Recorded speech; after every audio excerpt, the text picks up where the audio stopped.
খুবই রিজনেবল মনে হয়েছে। আমি মনে করেন কাশীপুরে জমি দেখেছি, তারপরে বলতে গেলে আপনার ওই গড়িয়ার পাড় থেকে শুরু করে এইদিকে জমি দেখেছি।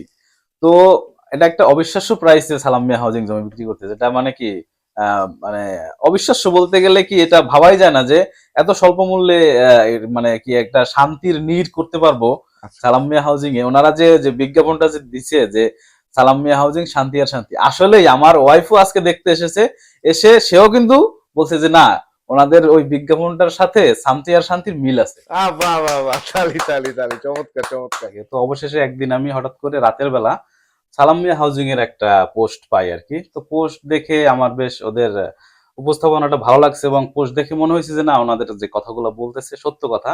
তো এর পরবর্তীতে আমি তো এখান থেকে ব্রাহ্মণবাড়িয়াতে জনতা ব্যাংকে চাকরি করি, তো আমার পক্ষে তো ওই সময় আসা সম্ভব ছিল না। আমি আমার ছোট ভাইকে পাঠাই দেই জমি দেখার জন্য। তো প্রজেক্ট ম্যানেজার খুবই খুবই আন্তরিকতার সাথে আমার ছোট ভাইকে প্রজেক্ট ঘুরে দেখায়। দেখে ছোট ভাই পছন্দ করে, তারপরে আমি নিজে দেখতে আসি।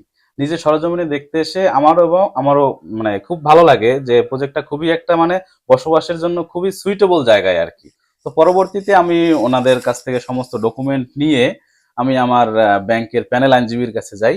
তো প্যানেল আইনজীবীর সমস্ত ডকুমেন্ট যেগুলো রিকোয়ারমেন্ট ছিল, সব ডকুমেন্ট আমি প্রজেক্টের যে মালিক আছেন ওয়াহিদ ভাই, ওনার সাথে কথা বলে ডকুমেন্টগুলো সংগ্রহ করে আবার উকিলের কাছে যাই। যাওয়ার পরে উকিল সাহেব কাগজপত্র দেখে বলেন, উনি যে একটা আইনগত মতামত দিয়েছেন, রিটেন মতামত দিয়েছেন ওনার প্যাডে, যে না, এটা জমি নির্ভেজাল আছে। এর পরবর্তীতে আমি এসে প্রথমে বুকিং দেই, বুকিং দেওয়ার পরে আজকে বায়না করতে আসি আর কি। এবং আমি বরিশাল অনেক জমি দেখেছি, কোনোটায় বায়া দলিল নাই, কোথাওটাই মনে করেন এসএ থেকে আর এস এর মিল নাই, কিন্তু একমাত্র সালাম মিয়া হাউজিং এর যে জমিটা, আমি এই যে দক্ষিণ সাগরদীর যে প্রজেক্টটা দেখলাম, এখানে হচ্ছে যে বেসিক্যালি যে জিনিসটা, এখানে ওই বায়া দলিলের কোনো ঝামেলা নাই, এটা সরাসরি ওয়ারিশ সূত্রের জমি। তো এই ব্যাপারটা আমার ব্যাংকও আমাকে সাপোর্ট করছে, যে এখানে যেহেতু ওয়ারিশ সূত্রের জমি এবং কোনো বায়া দলিলের ঝামেলা নাই, তো সেক্ষেত্রে এটা মানে নির্ভেজাল, এবং আইনজীবীও এই নির্ভেজাল বলেই মতামতটা দিছে যে জমিটা নির্ভেজাল আছে।